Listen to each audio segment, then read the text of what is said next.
My discussion today will be around our global commitments to reduce significantly by 2/3 the number of children who die below the age of 5, before the age of 5, and reduce significantly by 3/4 the number of women who die due to pregnancy and its complication, and of course reduce by 90% the number of new HIV infections among children. We have made some good progress. If you compare between 1990 and 2012, we are basically almost half the number of children who die before their 5th birthday. But we are talking about 6.6 million people, children, before their 5th birthday. Just to emphasize that, we all blow candles on the 5th birthday for our children. And part of these 6.6 million are over 100,000 Kenyans. We have sorted out the issue of malaria, but still 10% of children in Africa, sub-Saharan Africa, are still being killed by malaria, diarrhea, pneumonia, and 2% by AIDS. And you can see up to a quarter of the children are dying within the first month of life.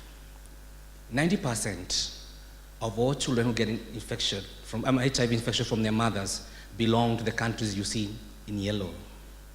They're actually only 21 in Africa and India, 90% of the burden. And we estimate last year over 210,000 children got infected with HIV from their mothers.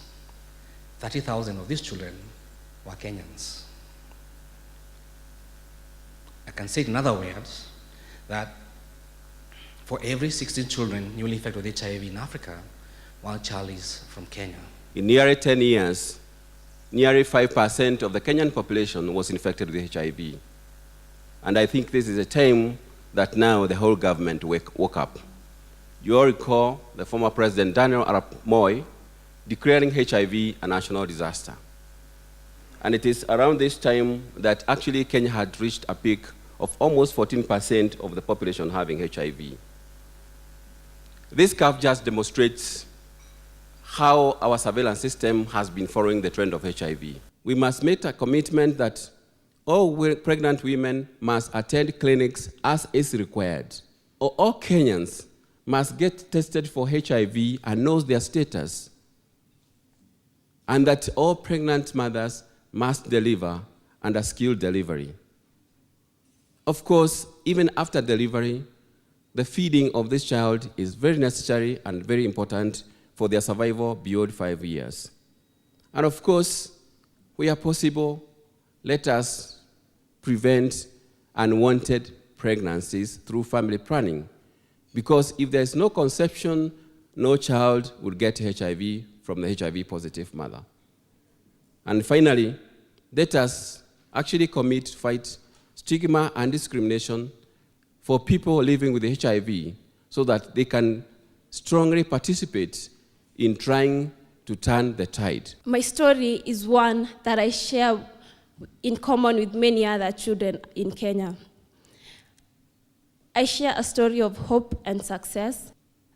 I believe that someone or a group of people sat in a room like you are today and made a decision to save lives through providing life-saving medicines, for which I have lived on myself for 14 years now.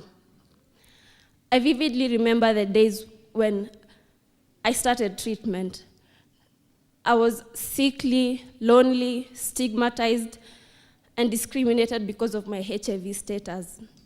The treatment, however, brought my health back on track. I only have scars on my skin to remind me of the opportunistic infections that I suffered. There are many doctors out there in Kenya today, and others are being born. Some may live, while others may die. By the end of this meeting, statistics show that an estimated 4 children will be newly infected with HIV and from their mothers in this country. My experience of stigma and discrimination is traumatizing, which I will not wish for any other child to go through.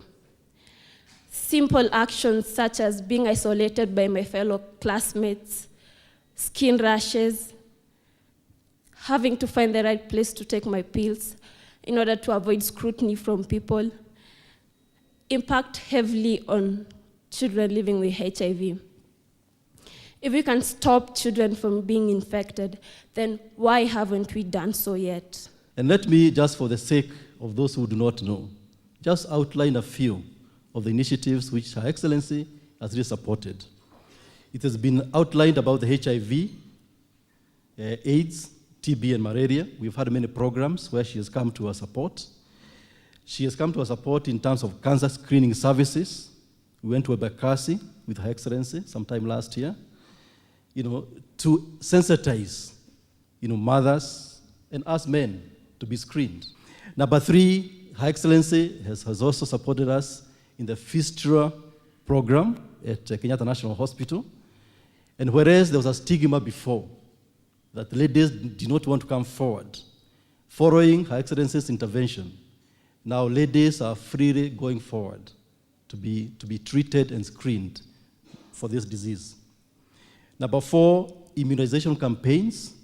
You are aware, Her Excellency also went to Mombasa when we had the first campaign for polio, and she did actually do the first, if you like, vaccination. So we do appreciate very much. And this is for children as well, because this is targeting under 5, which is part of what we are discussing today. Number 5, she has even gone to mental health. She was in Mkandara sometime last year, to look into kids who had some mental challenges. And number 6, and I can see our good friend Ahadi is here. You have seen her intervention in terms of Jiga's campaign. Whereas Jigas is not a disease, but is made a disease by people allowing it to come to us. So Her Excellency, and even actually the first family, because her children also got involved, have actually done it themselves. You can see that has happened, all that has happened within 7 months. It's incredible, and we really have to appreciate Her Excellency.